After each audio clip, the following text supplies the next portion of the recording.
వైఎస్ఆర్సీపీ నేత బొత్తుల బ్రహ్మానంద రెడ్డి మాట్లాడుతున్నారు. ఇప్పుడు లైవ్లో చూద్దాం. యుద్ధమైనటువంటి దోపిడీ చేస్తున్నటువంటి మీకు అధికారుల గురించి మాట్లాడేటట్టు అధికారుల మీద తప్పు వేసేటటువంటి విధంగా ద్వంద్వ నీతితో వ్యవహరించేటటువంటి విధానాన్ని తీవ్రంగా ఖండిస్తున్నాం. చంద్రబాబు గారు, నేను మీకు ఒక సవాలు చేస్తున్నా. వైఎస్ఆర్ కాంగ్రెస్ పార్టీ జూన్ 3వ తేదీన మీ మీద ఒక పుస్తకం రిలీజ్ చేసిందని చెప్పాం కదా. దానిలో 20కి పైగా అంశాలు ఉన్నాయి. అవినీతి విశ్వరూపంలో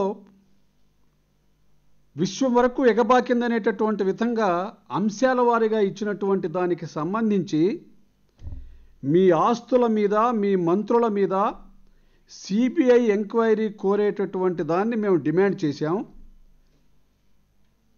ఇవేమీ కాకుండా స్టేజీల మీద ఫలానా డిపార్ట్మెంట్లో సంబంధించినటువంటి అధికారులు దోపిడీ చేశారు, బీ కేర్ఫుల్, జాగ్రత్త అని చెప్పి బెదిరించడం అనేటటువంటిది ఇంకా ఎంతవరకు ప్రజలను మోసం చేసేటటువంటి విధానంలో మార్గం?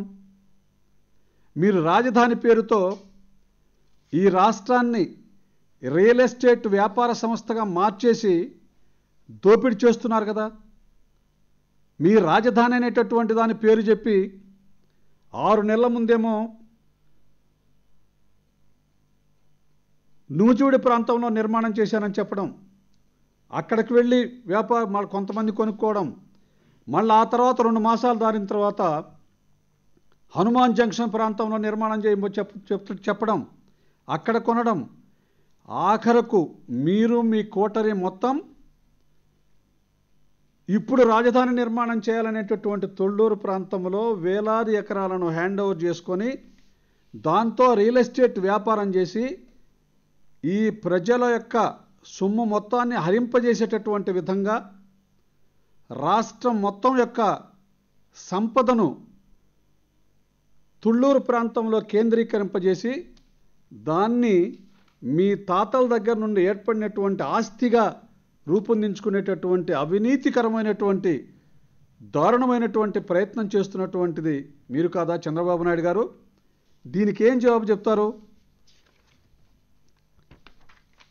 చంద్రబాబు నాయుడు గారు, మీరు చేసేటటువంటి అవినీతి కార్యక్రమాలకు సంబంధించి ఇప్పటికైనా ఒక కమిటీని వేసి మీ నిజాయితీని నిరూపించుకునేటటువంటి ప్రయత్నం చేయాలి.